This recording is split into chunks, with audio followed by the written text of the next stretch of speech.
Hello and welcome to the latest in the Leaders with Ambition podcast series. And today I'm absolutely delighted to welcome my guest, Kevin Aredell, who is the current CMO of Laudston and Sandler. Now, this is going to be such a fascinating podcast today. It's going to take us from early on in Kevin's career, where he started on a graduate management scheme. And really interestingly enough, Kevin spent some time living, working in China, which I find absolutely fascinating. I can speak the language, which is even more mind-blowing. It's interesting throughout his career as well, how he's done so much work around the networking piece.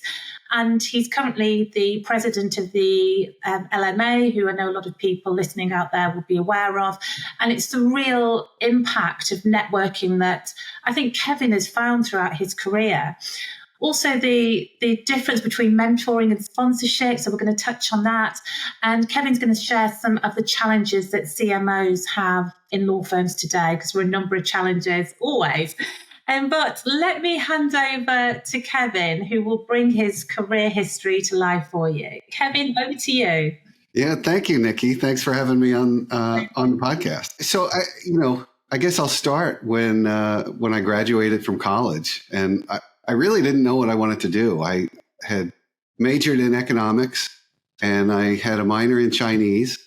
And when I got out of school, I really had no idea. So I was lucky enough to get a job with Enterprise Rent-A-Car in their management training program, which in the beginning, it's very retail focused, being behind the counter, servicing customers that, whose cars have been in an accident and need an insurance rental replacement.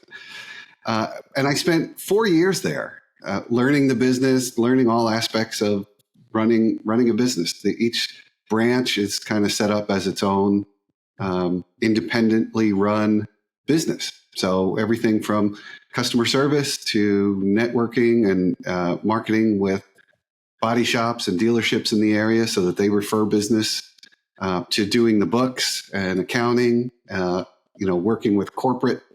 So it was a great experience. Great training ground for you so early on in your career, that, isn't it? It really was. It really was. And, having some retail experience and being able to deal with people and the public is always helpful. It's invaluable, isn't it? Now, you just skated over the minor in Chinese there. Can you give us some context behind that? Yeah, it was an interesting development. So, I had taken Spanish and Latin in high school. And I had taken 2 years of each. And when I got to college, they said, well, Spanish, French, German, Italian, all the typical languages that somebody would study, you have to take 2 years of those. So in order to meet the requirements. But then there's Chinese, Japanese, and Russian. You only have to take 1 year of those because it's a more intensive study class. So I thought, well, 1 year sounds better than having to take 2 years. So, thinking I was taking the easy way out, I signed up for Chinese. And I loved it. It was a fascinating class. The professor had come to the U.S. from China with when President Nixon went to visit China. The professor that I had, Professor Chi, was one of the interpreters. And so he defected. I don't know if he defected with President Nixon's entourage or whether it was right after, but he came to the U.S. and became a professor at Villanova. So he had some really fascinating stories, an interesting background. He was a great teacher. And so after the year was up, I thought, well, I kind of like this, so I might as well take another year. And 2 years went by and I thought, well, I still like it, so I might as well take a third year. So I took 4 years of it. And in the meantime, the professor's brother, who was still a professor at Beijing University, came to Villanova for a semester to guest teach art history and Chinese literature. So I took those classes as well. And amazing. At the end of the day, they were like, oh, you have enough credits for a minor. I was like, well, how about that?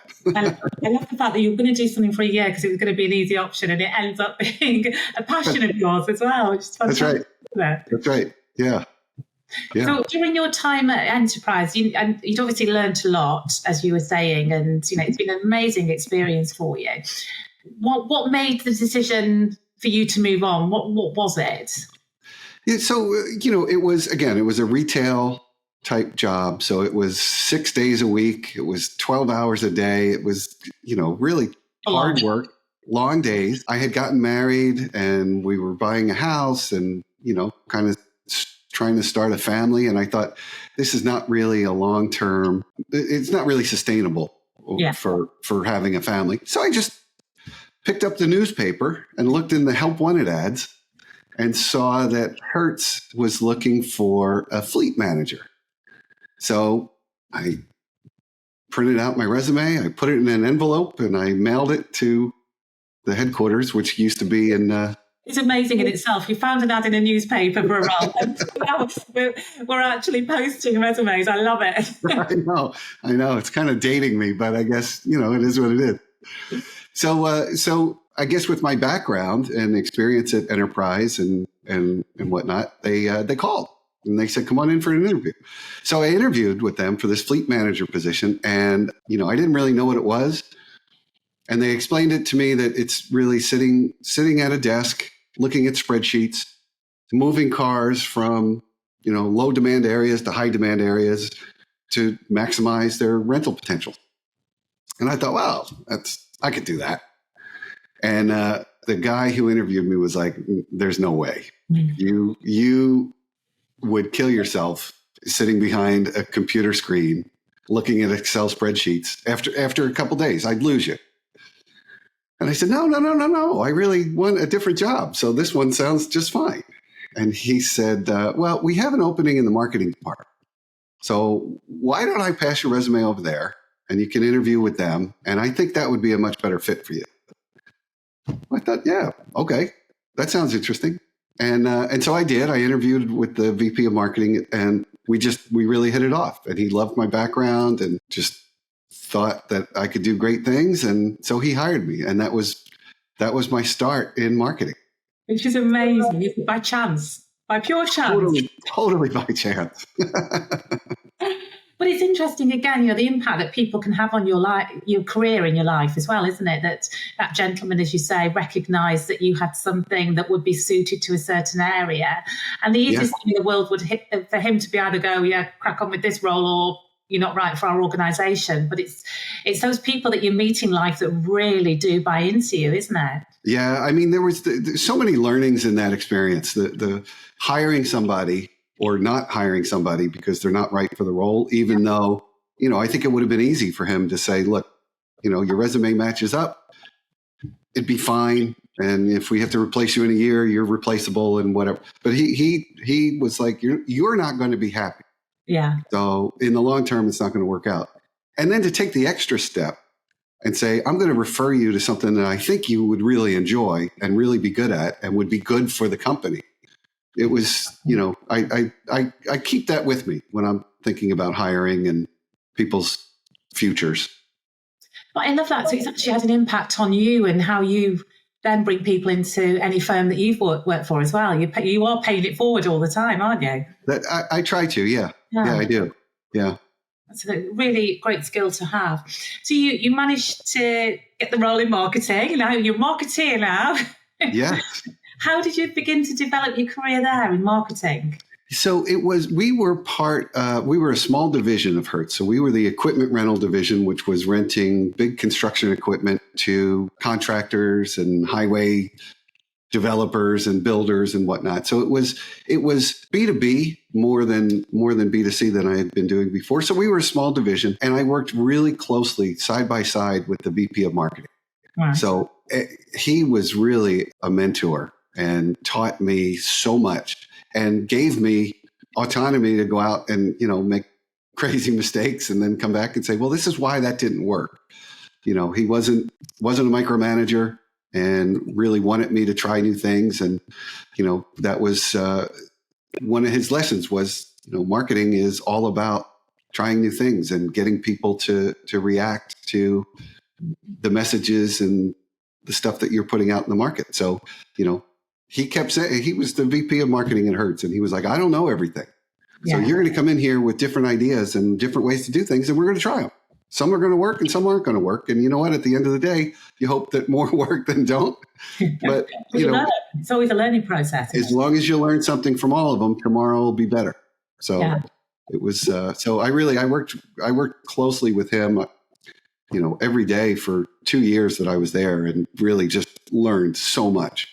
What a great opportunity for you to, as you say, learn your trade at the elbow of somebody that was obviously very successful as well. It's not many times in your life you get those opportunities, is it? No, I was very fortunate there. Yeah. Yeah. Well, you decided you wanted to move on. Yeah, it was, Hertz was pretty far from where I lived at the time. So it was a long commute. And again, we were young and had kids, and we're thinking, do I want to be spending an hour and a half every day driving up and down the Garden State Parkway each way and whatever? So, I just started kind of asking around different vendors that I worked with, friends in different industries. And one of the vendors that I had used at Hertz also worked with Lucent Technologies. And I had mentioned to him one day, I'm looking, so kind of keep your eyes open and ears open for me. And he said, yeah, okay, I will. I don't know of anything, but if I hear of anything, I'll let you know. He literally called me the next day and said, you won't believe this, but I walked into Lucent and they said they're looking for a marketing manager that has B2B experience for their professional services division. And I mentioned your name and your background, and they want to meet you. And I was like, what are the chances of that, Kevin? It was kind of crazy. Yeah. It was kind of crazy. So I went and I interviewed, and, Lucent's a lot closer to my house. And at the time, it was the most widely held or widely traded public company in the world.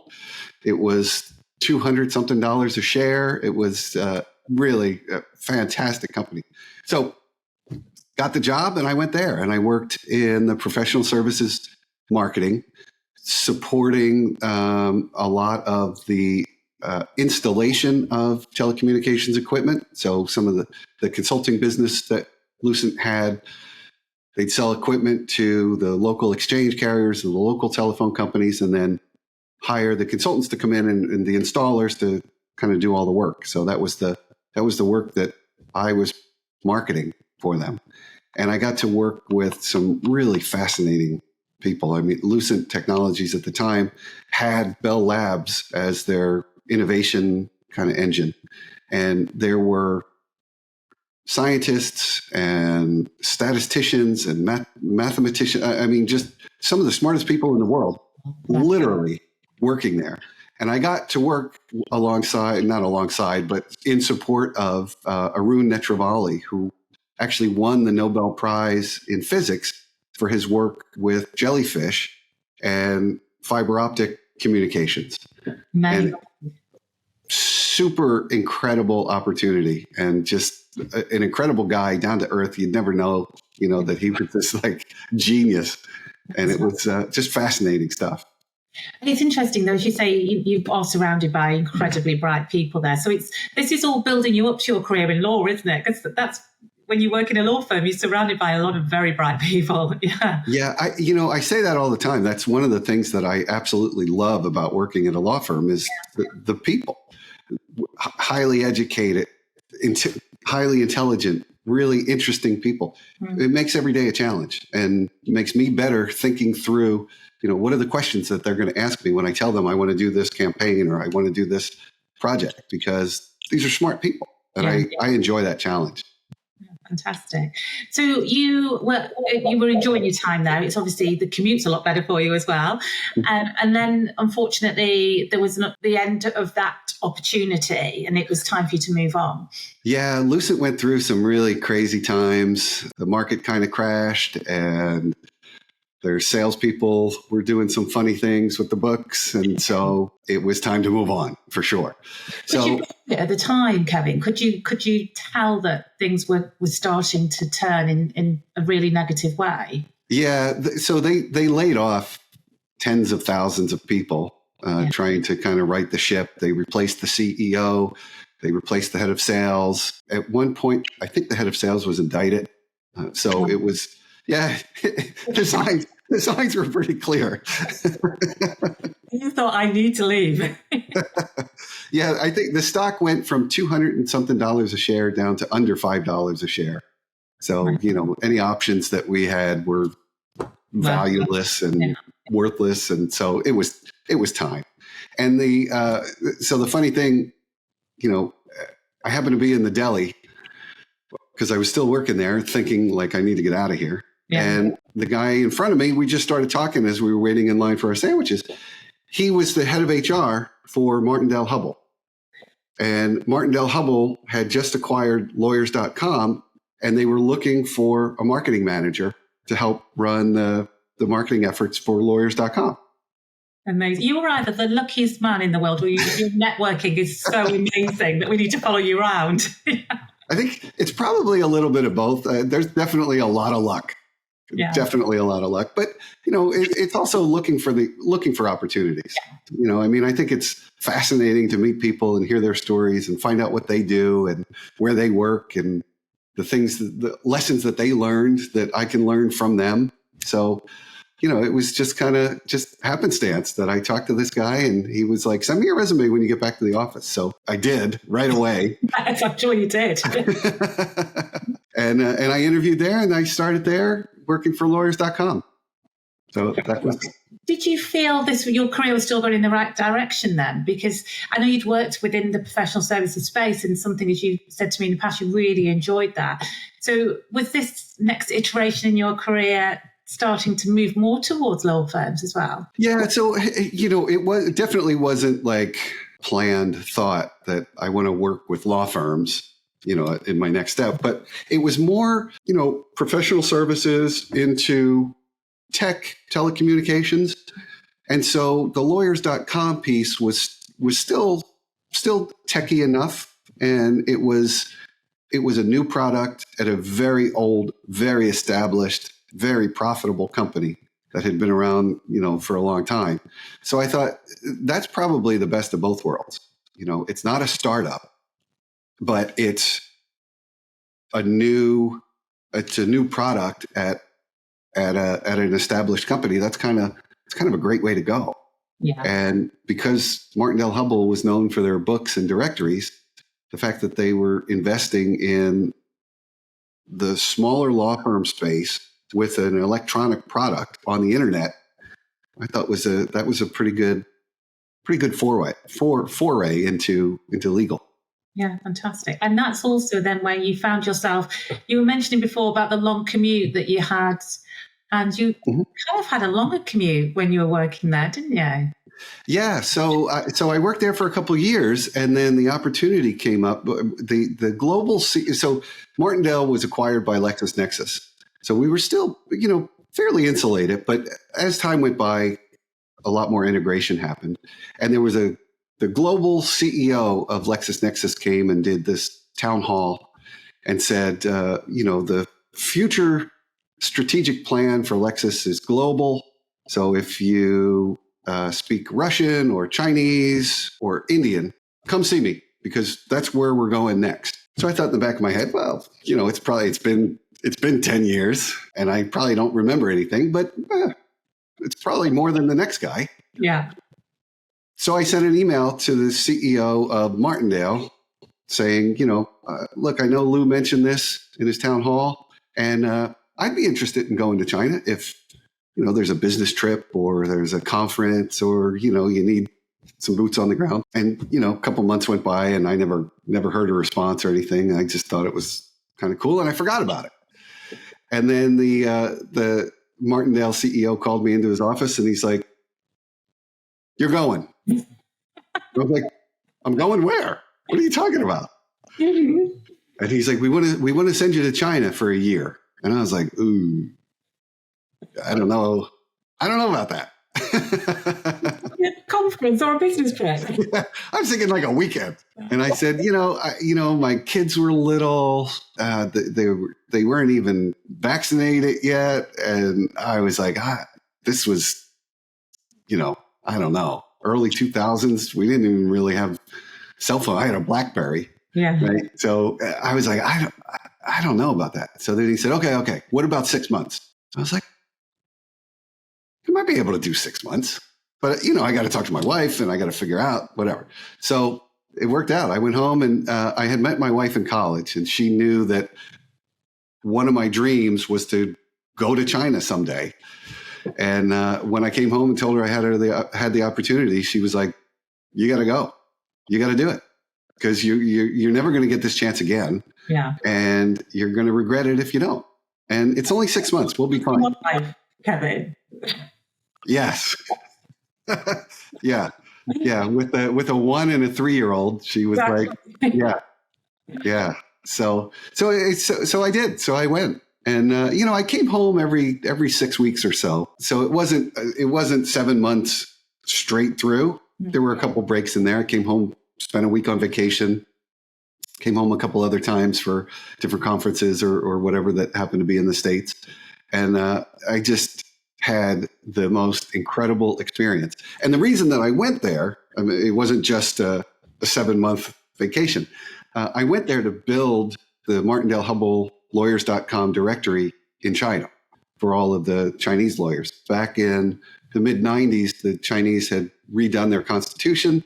And so the legal industry was booming and more firms were being created. A lot of Western firms were moving in to help with that. So we saw the opportunity to build a lawyers directory like Martindale or lawyers.com. So my job was to go over and work with all of the provincial bar associations and get their members to sign up. So we did. Yeah. What do you think the experience did for you? Obviously you had a fantastic time and you immersed yourself in the culture as well, didn't you? But what do you think it changed you as a person? Do you think it accelerated your career? Would you recommend it to people to do something like that? I would recommend it 100%.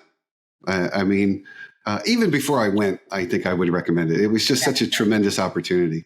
It definitely furthered my career. It gave me a perspective, a global perspective that most people don't have. Living and being completely immersed in a different culture, I think just opened your eyes, not just to that culture, but to globally, right? Yeah. Knowing that people feel differently about the U.S. or the way Americans do business because you're living there. It's incredible. So yeah, it definitely helped my career and gave me a global perspective, and I really enjoyed it. I enjoyed everybody I worked with, and I'm still in touch with a lot of them, and it was fantastic. And can you still speak? Did you speak Cantonese or Mandarin? Mandarin, and I understand a lot more than I can say. Yeah. I'm not going to test you, don't worry. My Mandarin doesn't exist. It's been a little while. It's been a little while. But honestly, I had really forgotten everything, even when I went there. Yeah. But as soon as I got there, it comes back, or at least it came back for me pretty quickly. So, if I was in that situation again, I think that it would come back. I can still go. Sorry, you're going. That's the best time to learn a language, isn't it? That's right. Yeah. And I think if I went back and spent some time there, I think it would come back pretty quickly. Amazing. So you stayed, it was just a little bit longer than 6 months, wasn't it? Mm-hmm. You stayed. Yeah, it was about 7 months. Yep. And then you came back because your wife is a very understanding woman, I'm sure, but it was probably time to come back and spend some time with the family. It was definitely time to come back. Yeah. So I came back and, I didn't know what I was coming back to in terms of what the position would be or, where I'd be stationed. Several of the divisions had moved into New York from New Jersey, and there was kind of some restructuring going on. So I wasn't really sure what I was going to do when I came back. And I happened to be at an IBA conference and ran into the CEO and the head of sales for American Lawyers, ALM. And, we were talking, they were like, it was in Prague, and they were like, "What are you doing here?" And I was like, I'm at the IBA. What are you doing here? So we talked, and they, ALM had done a whole bunch of acquisitions and combined a bunch of companies, the New York Publishing Company, the American Lawyer, Corporate Counsel Magazine, Law.com. And so that was what created ALM. And each of the different divisions still kind of had their own marketing and their own sales. And so the strategy going into the early 2000s was combine them and consolidate the teams and build them into a best-in-class sales and marketing team. So they were looking for somebody to come in as a marketing director and help build that team and consolidate all the resources. So as they were telling me this at the IBA in Prague, I was like, well, my time here is coming to an end pretty soon. And I think that sounds really interesting. And I would love the opportunity to talk more about it.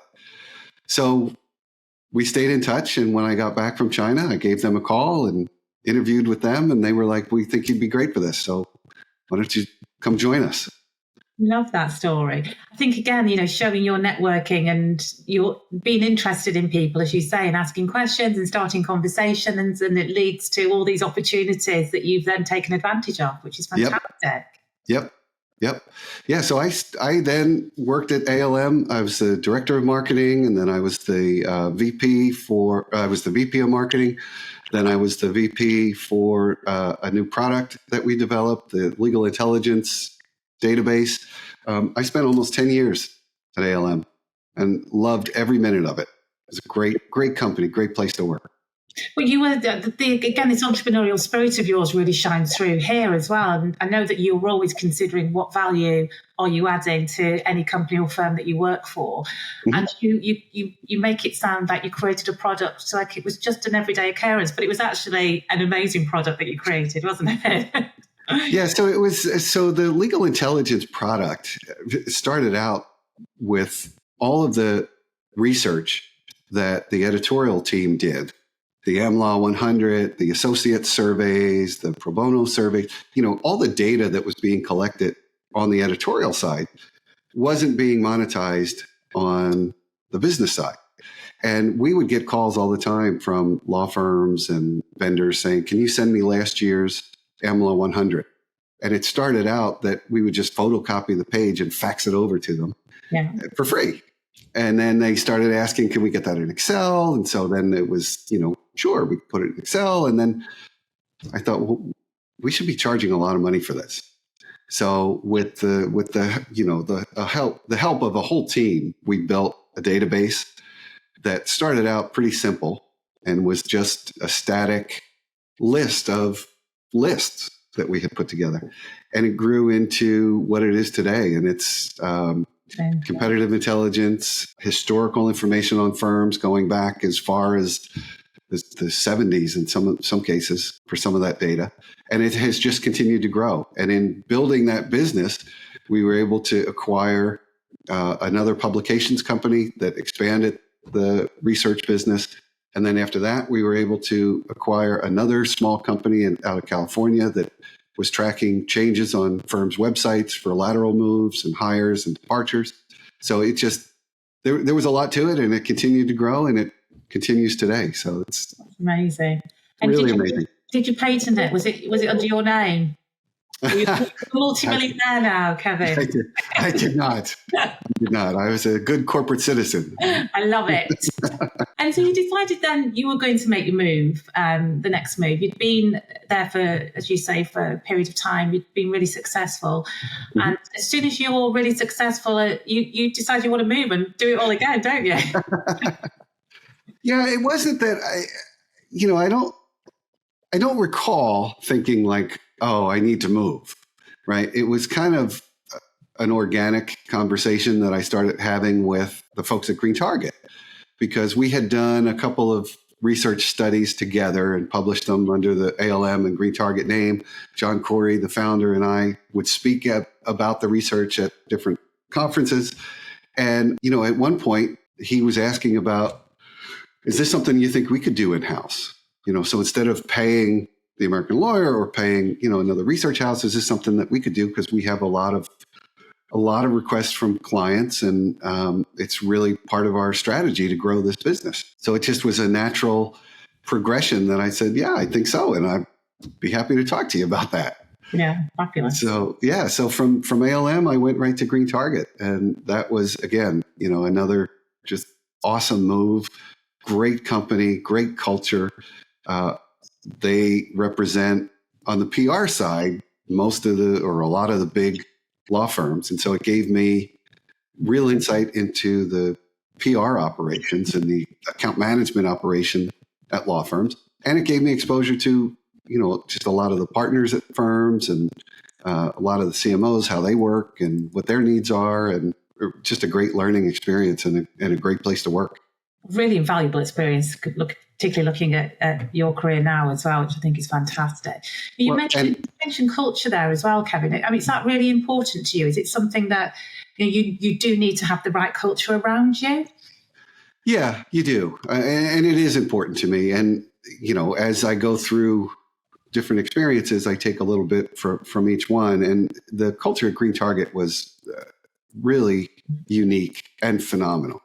They really care about their people. And it sounds cliche because everybody says that, but they took it to heart, and they had different programs about recognizing people for doing their job, but also for going above and beyond. And it was a really entrepreneurial spirit. So, you would get recognized for coming up with new ideas. And it was peer recognition too. So anybody could, they had this wall, and they still do, of these little marbles, and each one stood for one of their 5 core values. And so you could take a marble and give it to somebody to recognize them achieving that core value in a project or just in a different interaction that you've had. And so it really encouraged people to live the core values and to recognize their peers. So it created a really wonderful working environment. Well, I love that idea. It was great. Marbles. Yeah, it's a really good idea, isn't it? Yeah. And, during your period of time there, you were also part of the LMA, weren't you, whilst you were working in your day role? Yeah, so I had joined the LMA back when I started at Martindale-Hubbell. So I was always involved in volunteering on different committees and different shared interest groups, and attending the conferences and the lunch and learns and meeting people and talking to them and finding out, again, what do they do and where did they come from and how did they get into what they do and why do they do what they do? And so the LMA was a great sort of a creative outlet, right? I could go and network and talk to people and take it back to the job that I did every day. So, and one of the things I think is amazing about the LMA is people are so open and giving. And want to share, don't they? Which is absolutely phenomenal. I have not seen this level of collaboration between competitors in any trust violation kind of way, right? But just sharing best practices and talking about who's doing what and how and what challenges are, and it's fascinating to me and very unique. So I completely agree with you. And what does it mean to you then to be president of the LMA? So it is, it's an honor, obviously, but, I think about all the people in the past who have helped me and given me advice. None of these moves were made just kind of out of the blue or, without a lot of thought and discussion. And who are the people I talk to and discuss this with? LMA members, right? So to get to this point and be able to give back and hopefully pass on some of what I've learned and look out for the next generation and make sure that this association exists well into the future, it's an honor. Love that. Yeah. Interesting to see what, as you said, the next iteration is as well, because it has kept developing, it keeps morphing, doesn't it? And it just keeps getting bigger and stronger all the time. And the community is such a community. It does. And, we're at a really fascinating point. Business professionals at law firms are more important, more needed now than they ever have been. Increasing competition, increasing technology needs, increasing client demands and sophistication. It's all pointing to the need for law firms, business support professionals is at a level that it's never been before.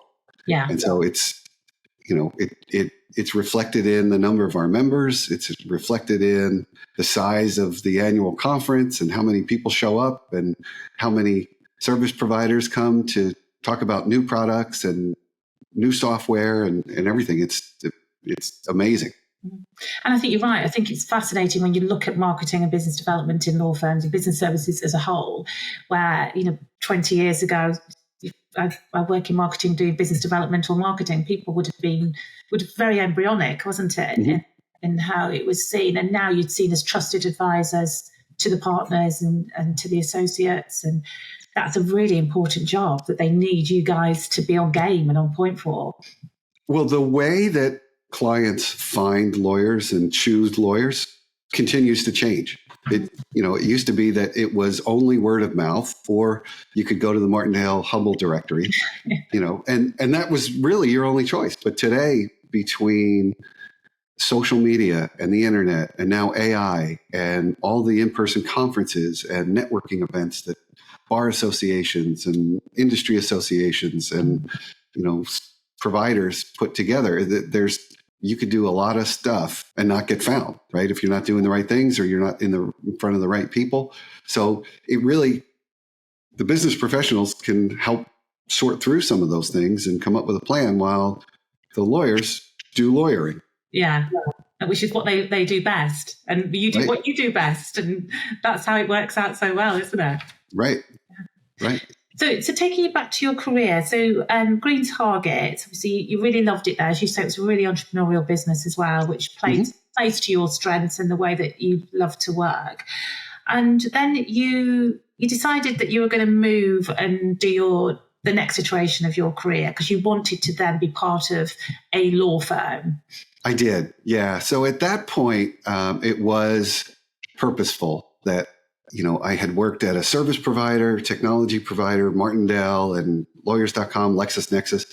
And then I worked for a media company. So I kind of saw that side of the business. I worked really closely with the editorial side. Eric Press at the time was the editor-in-chief, and he and I worked side by side on a lot of these projects. So I had a good sense of, those two sides of the business. Working at the PR agency, I kind of saw the other side of it. And I felt like the only thing that was missing was working at a law firm. And back to my experience working with the scientists and super smart people at Lucent, I thought, that's an environment that I think I would do well in. And I've seen the challenges that law firms face from a marketing and business development perspective from different sides. So I think that I have a really unique perspective to bring and can bring some ideas and some initiatives that will help. So I was really focused on looking for the right opportunity, the right firm, working with the right team. So I found that at Fox Rothschild. And I worked there for a while. And then the opportunity at Strzok opened up. And so, I went from Fox to Strzok, and I spent a long time at Strzok as the director of business development. And I loved it there. I was sad to see the news a couple of weeks ago, but it was a great place, great experience. Lots of positive feedback, I think, from back in the day, isn't there? Mm-hmm, mm-hmm. And so you now know that this is what you want to be in law. You've decided this is it for you. And when did you set your career highs on being, I'm ready now to step into a CMO role? Yeah, I don't think I ever set the goal to say I want to be a CMO. Right. Really, my goal was to come in and bring value. And if that means that, someday I would become CMO, then so be it. But I didn't really say, okay, my next step is I'm going to be CMO. I really was looking for an opportunity where I could bring value and be appreciated and work with great people. Yeah. So the opportunity at Lowenstein, happened to be a CMO opportunity. So when I found this and interviewed, I had known some of the partners from some of the work that I did at Green Target and at ALM. And so it was kind of a natural fit. And I met with the managing partner and the head of the operations committee. I met with multiple partners and the COO, and it was just great. Right. All around. It just totally felt right. And so, I've been here now just about 5 years, and it's been a great ride. And I really, really, really enjoy it here. And how are you helping develop the culture then? Because as you mentioned before, culture is so important to you. You felt it was right when you got there, so it was the right culture. But Yeah. how will you keep developing and changing and moving it forward? Yeah, it's funny because Lowenstein has a lot of long-time employees, which is Right. a testament to the great culture. So even though I've been here 5 years, I'm still the new guy. So, I think my contribution to the culture is, thinking about this as a business and really having an eye on not just does this initiative feel right or is this what we've done in the past, but putting metrics to it and showing we're gonna spend this money because it's going to result in some definite returns. Or yes, we can do this, but this isn't scalable. If we go to 300, we're at 350 lawyers now. If we go to 500 lawyers or 700 lawyers, this type of one-off project, we can't scale. So as long as we know that going in, and tomorrow you don't expect 50 of these, then that's fine. And so that sort of business perspective on return on investment, return on objectives before we start out on anything, I think has helped. Yeah. But I also think it goes back to your, start of your career with your business focus, having that graduate scheme when you were exposed to all sides of a business and you were trained on that. As you say, you've got a business brain, and you've also got a creative brain as well. So those two things together work incredibly well as part of a law firm, don't they? Because you do need to add value. That is part of your role, isn't it? It is. Yeah. And being able to see, I always say, we can do anything once.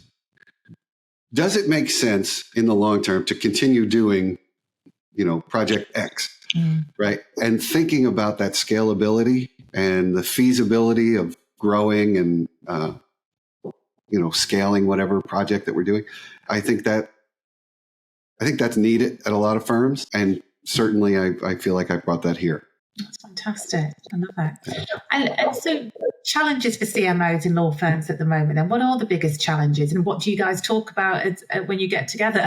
Hands down, technology today is the biggest challenge. With the introduction last year of OpenAI and large language models, and they had been around before that. So it's not just, that this was something that just popped up out of the blue, but with OpenAI, it was opened up to everyone. The possibilities for tapping into firm data, for delivering information to clients and potential clients, it's limitless right now. And we haven't even yet scratched the surface. So staying on top of it and knowing what's next and figuring out how to use it to be more efficient and further your message and get in front of the right people, it's critical. I think there is nothing else more important than that today for CMOs. That's such a good point. I'm sure it's when you get together at CMOs as a group, I'm sure you're talking about it constantly as well, to help generate ideas for each other as well. It's huge. So talk to me about the difference then between sponsorship and mentoring, and what do you think is most important, or is it a mixture of both of them? Yeah, I think it's a mixture of both. I think, as a young or as a person who's starting out early in their career or even mid in their career, looking for mentors, people that have done something or have gotten somewhere that you want to get to, I think is important, and asking questions. Yeah. How did you do it? Who helped you? How can you help me? Kind of thing. I think that relationship is really important. I have been lucky to have several people that I consider mentors. Not that I ask them to be a formal mentor, but it just, again, happened organically, where I see somebody who has done things that I admire and that I want to be like, and we've just naturally attracted to each other. The sponsorship side, I think, is more on somebody in a position like mine as the CMO or as the president of LMA to look for the newcomers and the up and comers, right?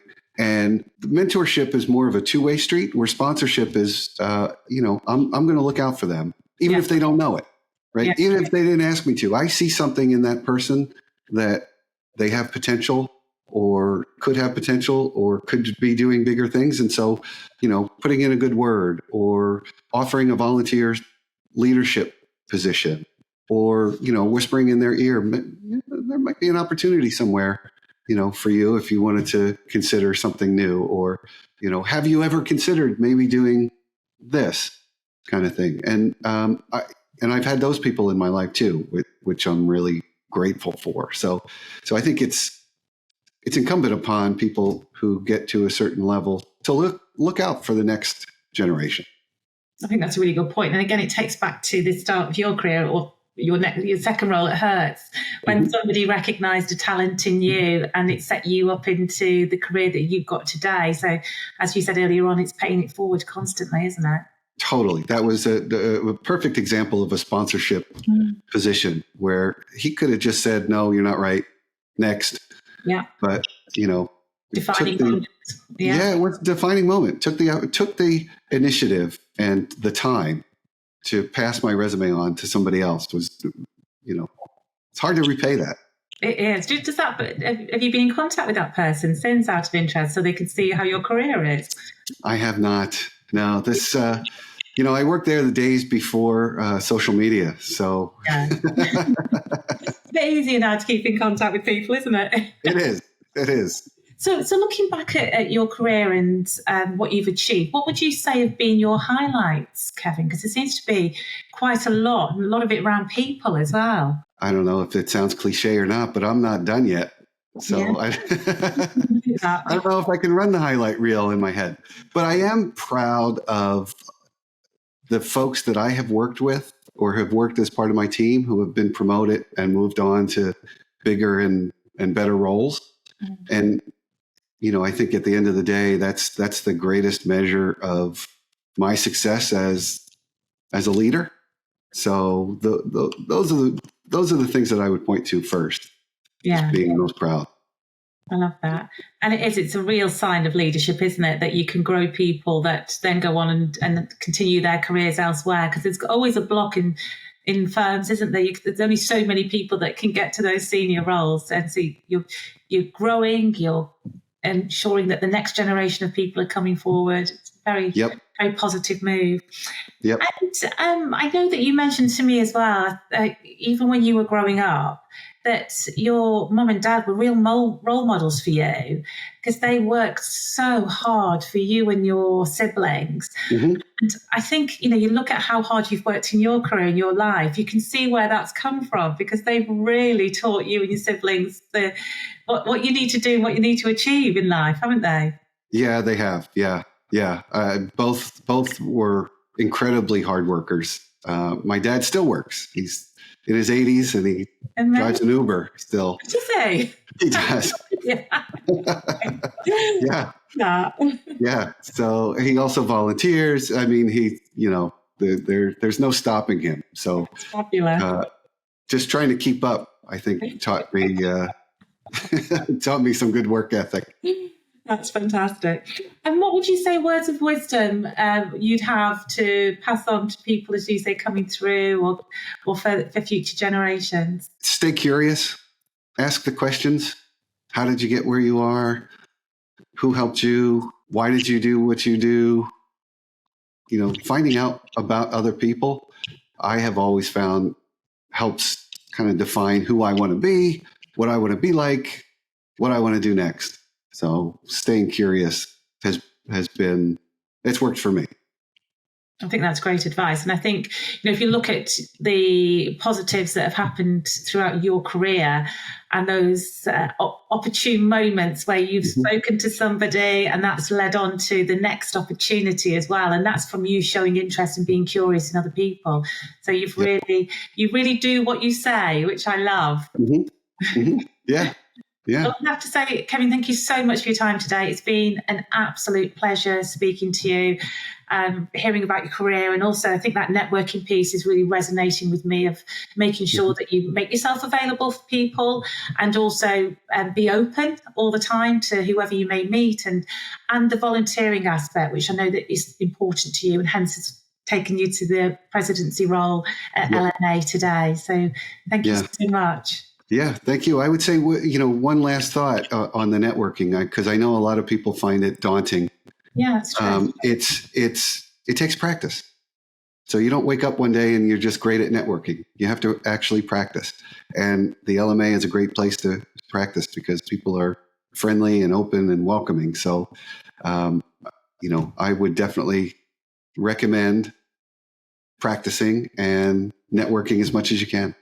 And it's interesting you're talking about the LMA. I've been to a couple of the conferences, and again, people are open to speaking to you. You're completely right. It's one of those organisations, isn't it, that people want to find out about you. They want to hear about you and your background and how they can help you and support you.